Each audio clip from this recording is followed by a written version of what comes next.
Good morning, afternoon or evening, and welcome to episode 1 of Mid-Level Matchups. As it's the first episode, I'm going to tell you a little bit about what the series is going to be showing. Primarily, it's a chance to watch some upcoming players who are in the mid-level range, the sort of players that are not quite at, but are looking to reach the top 50 or so in the world. And what we're going to focus on in this series is following some of these players' fortunes, either through fantastic games they have against better players, or matches between our featured players themselves. And the first week brings us a couple of mid-level players who will be fighting it out for week 1's mid-level matchup Master of the Week trophy. So let's go and meet our contenders.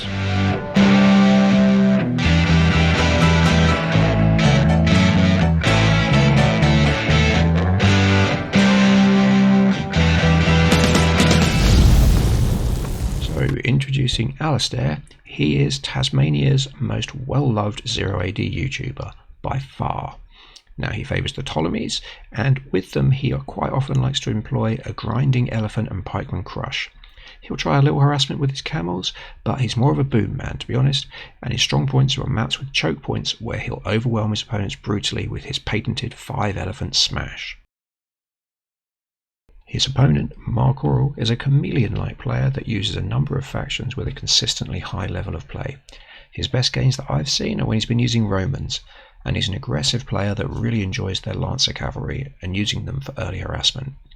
He's definitely favourite in this matchup, but a lot will depend on to what extent Alistair is allowed to develop relatively action-free. If MarcAurel can disrupt the Aussie's economy and advancement in this game, then basically it's his for the taking. So here we are with the action. So what we have is down in the south, we've got Alistair playing his patented Ptolemies game. What's his plan? Let's have a quick look and see how he's going to start. Well, he's gone for 2 women, which is an interesting start. I've not seen that before. He's got his spearmen, or pikemen rather, off to chop wood, and he's getting 4 people building houses, and he's creating women 2 at a time, which is strange, but that's his choice.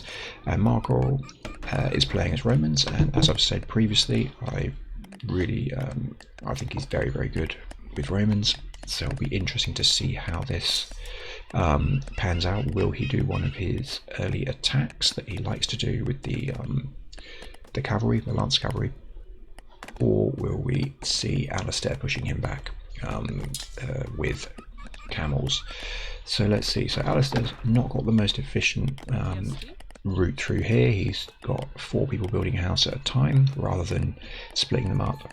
He's got his women together, and that's really good, and he's getting together some skirmishers, taking advantage early on of the fact that the Ptolemies can use their metal not just for upgrades, but also, let's just see how long it takes to build a house. Each one's taking about 30 seconds-ish, just under with that. So sorry, I'm just interested to know how long it takes with 4 people. So it's not really pulled it down. If you imagine each of those doing 1 at a time would, I think they build a house in about 80 seconds, is it? It is indeed. 80 seconds, so 1 minute 20, which means that in 1 minute 20 they could have a 20 housing pop, whereas the way he's got it going, he's going to only have under 15. So certainly less efficient that way. I've forgotten what I was saying anyway. He really needs to split these guys up. It's something that I've noticed in Alistair's game, and if he were to do that, yeah, he would be increasing his housing population much more quickly. Now he's moving on, it looks like, to minerals quite early. I can only assume that he will be looking to produce, get himself some metal, because that's the key thing at this stage, because that will allow him to continue producing these skirmishers.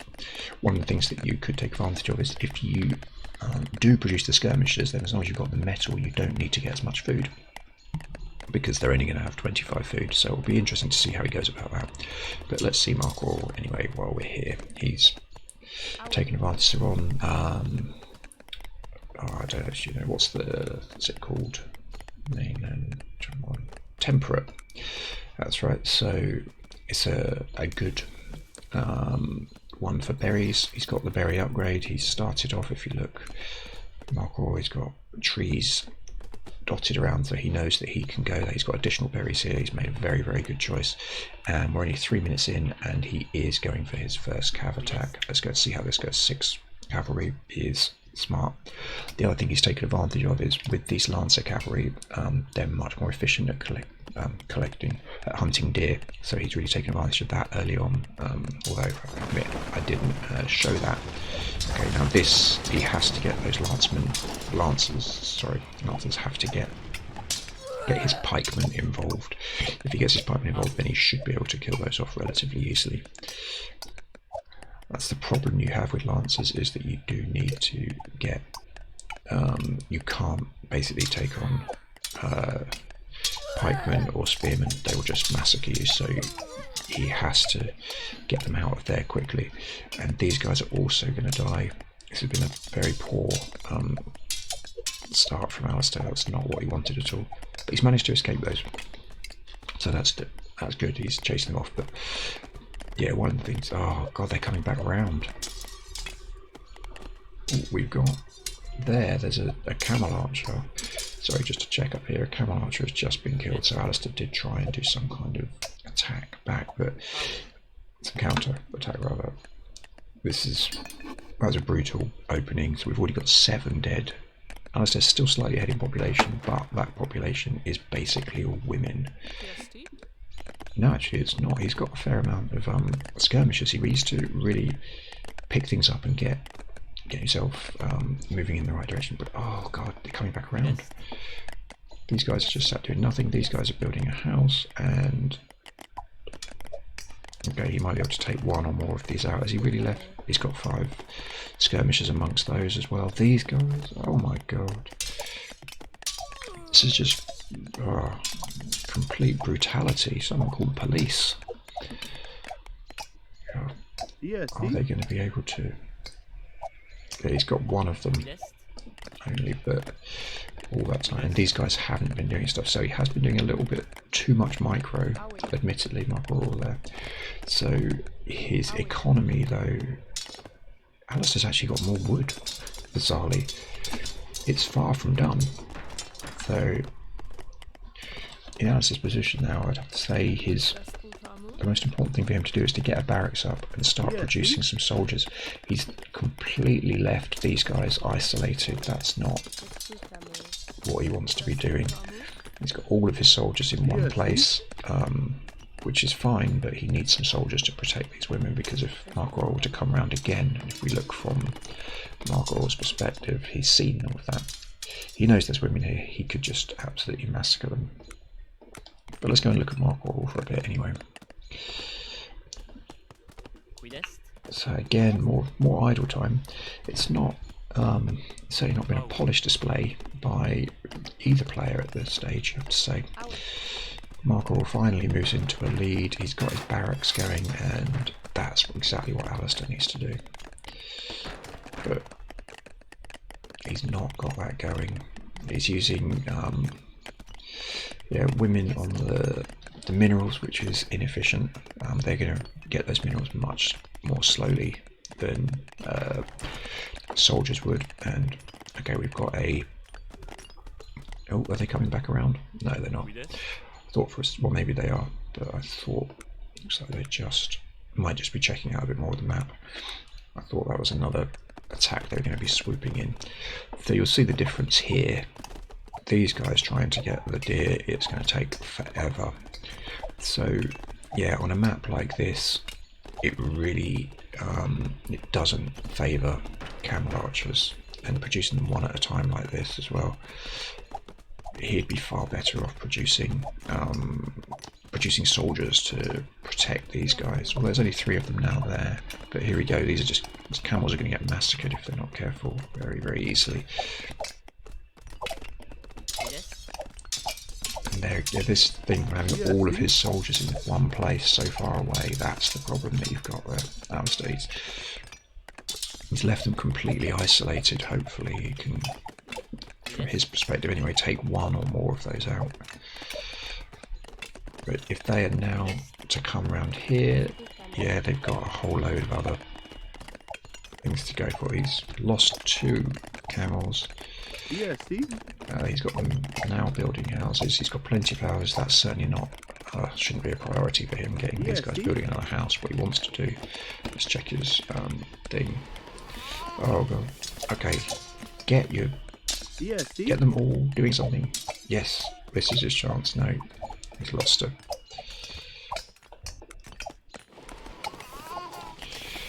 Yeah, he's lost the thing. But if he could get a barracks around here, maybe get rid of this house, then he could move out towards this wood, and that would be really useful for him. MarcAurel again, just it's very clever. This just leaves them off to the side, and they can just keep on zooming in. I didn't notice that Alistair was actually going to phase 2, and I have to say that was not a good idea. Just to explain, the reason being he didn't have a barracks at that point. So if you move to phase 2 without a barracks, then you've got 30 seconds where you are not producing any soldiers, any female citizens, anything. And that is why he is, well, not solely, but that's one of the reasons that he's 20 population down on MarcAurel. Now, that should be sufficient, really, for MarcAurel to realise he's well defended. I think he'll probably just come around a bit, see if there's any more joy to be had here, and there could be. So he's going to try and come in, get these guys into the civic centre quickly before they die. Well done, and get the camel in there as well, because that camel's going to die very quickly. And it's causing immense disruption to Alistair's economy. Now, if he can though make the most of this and kill one or more of these cavalry, at least he'll feel like some kind of moral victory. I don't know. This is excellent play from MarcAurel. He's now 25 population clear. I mean, I did say in the intro that MarcAurel is, very much fond of his Lancer cavalry attacks, and so he has demonstrated here. He's done very well. He's got 7 fields, got 2 more on the way. Presumably he's got small women going there. He's got decent. He's got not a fantastic population, admittedly, but not dreadful either. And here they come back around again. Are we going to see one or more of these guys die? This guy, where is he? Right at the front. He's got 2 health. Just turn your women around and they'll be able to kill that one guy. Okay.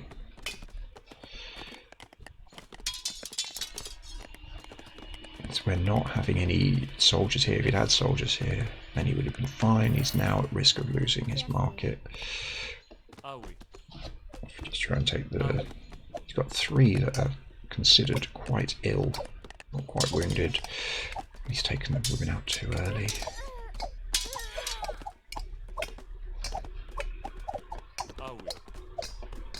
Let's go on 38 health. The guy who was on 2 health has died. But he's moving them from side to side. It's like watching Guardiola's Barcelona team, just moving the opposition from side to side, stopping them from settling. And yeah, his population's now 44 clear. I think we can be... Yeah, at this point it's going to take something insanely... 1 health. Oh, poor Alistair. It's going to take something insane for Alistair to come back from this. And if you look at that, still... Oh, this is... I mean, yes, he needed to do this a long time ago. It's taken him far too long, but now getting some pikemen. If he just had his pikemen closer by and maybe a tower or 2, he could have defended against that. But he just didn't. And see, now this area is completely defended. There's no way that MarcAurel would dare come in here. Equally, this wood line completely defended. And this one not so much, but he can just send some people out. But God, he badly needs that that barracks. The gap is now 52. MarcAurel is just producing, not in huge numbers, but he is, well, I say that, and then he's producing 14 women, just to make me look silly there. Thanks a lot. He's got that upgrade. He's got, yeah, exactly the upgrade that you would expect him to get. The priorities, he's getting a bit of metal together. That will help him to get some more swordsmen. I mean, he could actually just launch these 36 skirmishers and single swordsmen at him now, and that would probably be sufficient to do it. But Alistair could be going to phase 3 though, actually, looking at things. I don't think he's done any trading yet. No, because he's still got nothing there, but look at that. He's so much wood, so much food, and now's the time to really start piling those things out. If he's got enough to build another barracks as well. Yes, With so much wood that he has, I'd build another barracks up here or around here somewhere, and just so that you can really start spamming stuff out, you need to get population moving very, very quickly. And unbelievably, he's left that whole area. But actually, fortunately, it looks like a tower hasn't been enough to scare him off.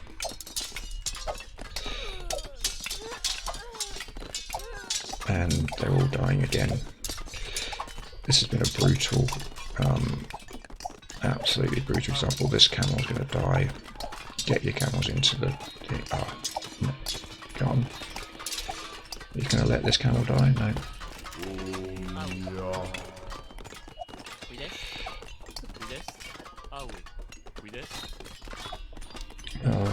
This one, they're well protected, so this now is going to be a massacre in the other direction. We'll finally start to see the cavalry go, and there you go, you can see they got one, and that's it.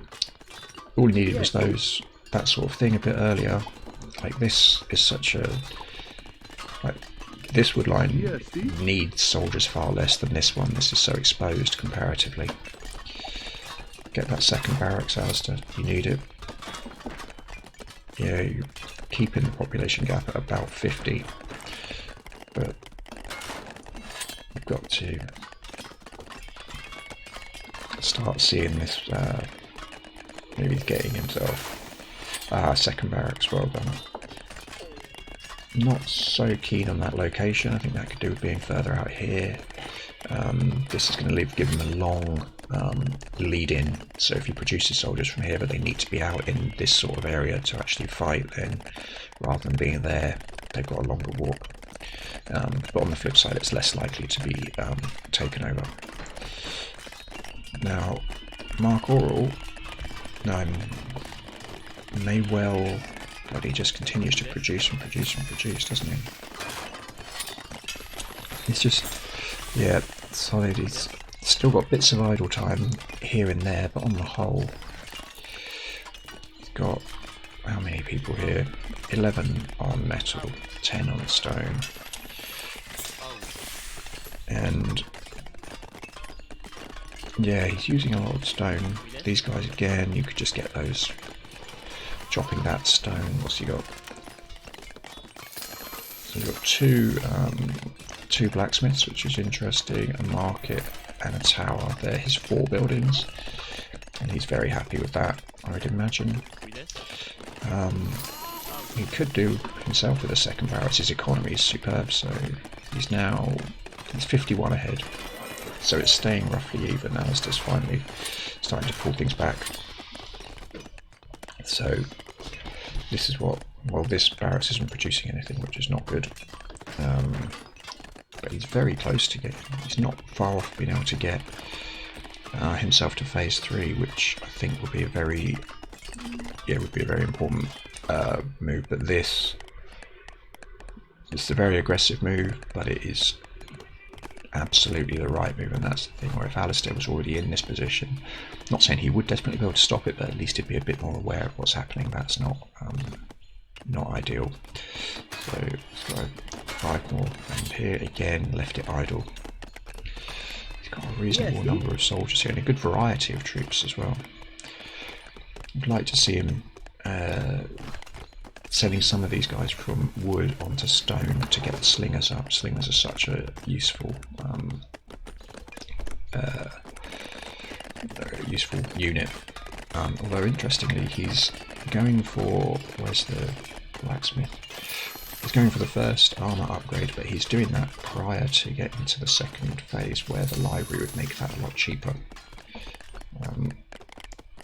Okay, has he just seen it now? Yes, he has, and he doesn't want that tower to go up, understandably. So can he get... He may be able to stop him. There, he's gone to phase 3.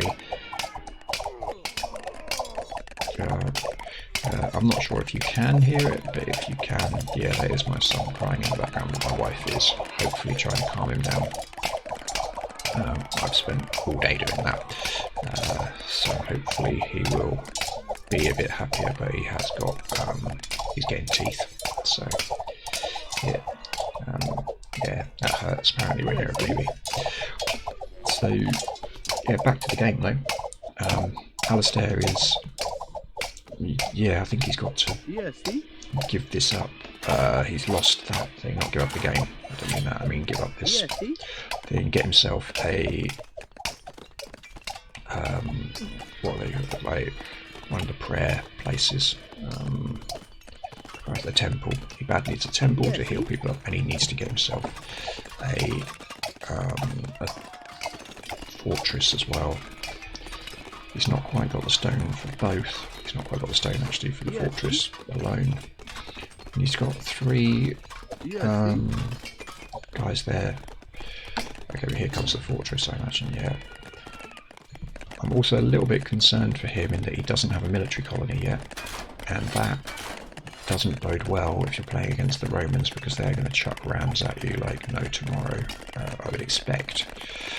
So gap's still about 50 pop. What's the max pop actually? It is 300. So well, we got some camels that are just doing a bit of a tour, but they're going to get killed before anything else happens, I imagine.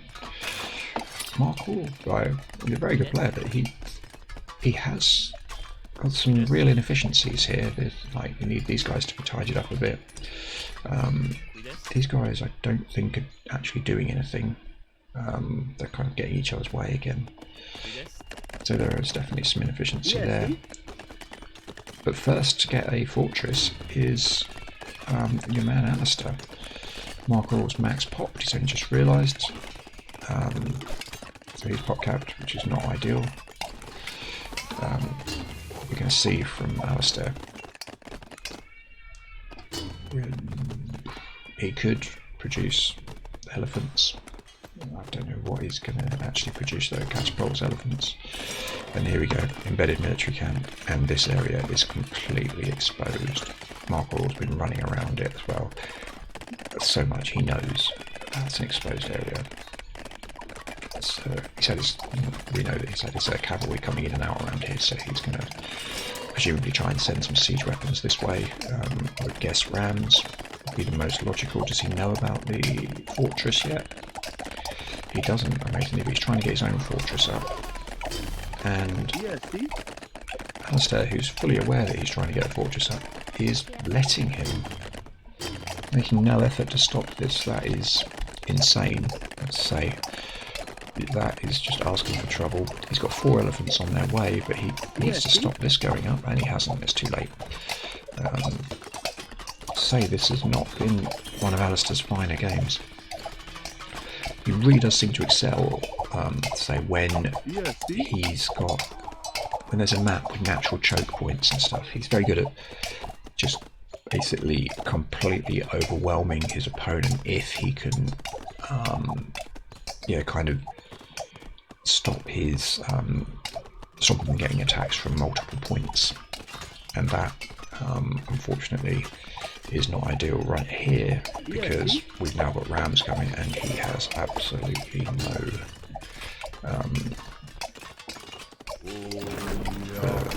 nothing basically that can stop the ram. Are there going to be more rams coming? I think we can see this being taken over relatively quickly. It looks like he's going to capture the temple, and indeed that's, yeah, that has happened now. And now it's a case of, he's not going to take over the tower as well, is he? So Alistair's trying to do that, but he's not got anyone. None of those people are going to be really able to take out a ram. Nothing that's there. And the elephants have just been sent off to their doom because that is 79 slingers. They'll absolutely massacre these elephants. The elephants need to be sent the other way to try and do something about this ram. Okay, up comes a hero. They've done quite a good job to start off with, but they're not being protected at all. Another elephant, his elephant hero's here, not doing anything. He could have been involved in helping out with the defence. As it is, we've got a tower, and he has the temple. This is grim. Makes bad reading for Alistair. So he's getting his own temple. Does he have a temple of Esther? Yeah, I don't think he does. No. Then again, still the inefficiency, still these guys walking on the spot. But Hoover doesn't have a huge amount of. It's just the 2 barracks. But this. Yeah, see? Now we can just send the rams in again. Right. This is not a good engagement for Alistair. He's fighting under from the fire of the fortress as well. This elephant could be out here, but this, yeah, that's a decent group of soldiers. That's going to make an absolute mincemeat out of them. Also, I'm surprised how few barracks there are for both players actually. I would have expected. Oh, this is going to be very difficult to stop. Yeah, this looks bad. That's just throwing good money after bad, basically. These will be massacred very quickly before they get a chance to even get much of a hit on the yeah, that is going around. They needed to be defended, they're not defended. That's the end for those. This guy is still there, and they've got no one. These guys, Alistair's down at 86 pop, I think. Well, it looked quite early on like it was going to be Alistair just never recovered from those early rushes, and yeah, there's the resignation. Understandably, that is a massacre, absolute massacre. Really good play from MarcAurel, and yeah, there was, still from both players there were weaknesses, I have to say. Not that I'm saying that I would have been absolutely brilliant, because I am also, in the heat of the battle, make lots of mistakes. But you can see from there, look at that. Alistair started off in terms of total score. His economy barely held on military-wise. MarcAurel was just ahead. The only thing that must have been giving him more was, no, it wasn't even exploration. What the hell was it that meant that Alistair had a slightly higher score at one point? Not economy. No, it was exploration, sorry. So yeah, he had a higher score from exploration. But you can see, in terms of things, Alistair also, yeah, I felt he wasn't really prepared for that. The fact that there were obviously going to be rams coming, or there was the risk of rams. You have to get swordsmen out. So not building a military colony, he really suffered for that, and I felt his barracks were too far away. Yeah, there were a number of mistakes in that sense. You'll notice that we focused more on Alistair because MarcAurel, Alistair's had some issues kind of tactically in his strategy, whereas I think MarcAurel, just his things that went a bit awry were just leaving units idle and stuff like that. But yeah, you can see there's more stats of things that you might like to see. Miscellaneous, yeah, 1.33, both high vegetarian ratio. Map control, map exploration was much more muchness. Barter efficiency was better for MarcAurel. Got himself some stone. He exchanged wood for stone, metal, and stage food as well. MarcAurel went and bought that stone, which allowed him to shoot through to phase 3, presumably. In terms of gathering, gathered a lot more. And that was that. So anyway, I hope you enjoyed that. That was our first MLM. MarcAurel is currently a top 100 player. I think I've said that before, but if I didn't, then I've now said it again. So I didn't get much sleep yesterday. And yeah, and hopefully, although both the players' ratings have dropped since this game, I hope to see them again in future. We can just see how they're getting on. If you're interested in being part of the program, then let me know. Just contact me on tom.0ad.videos@gmail.com, and yeah, if you're in the right kind of ballpark and send me some games, then you could be featured as well. So thanks a lot for watching. Take care, and I'll see you in a week.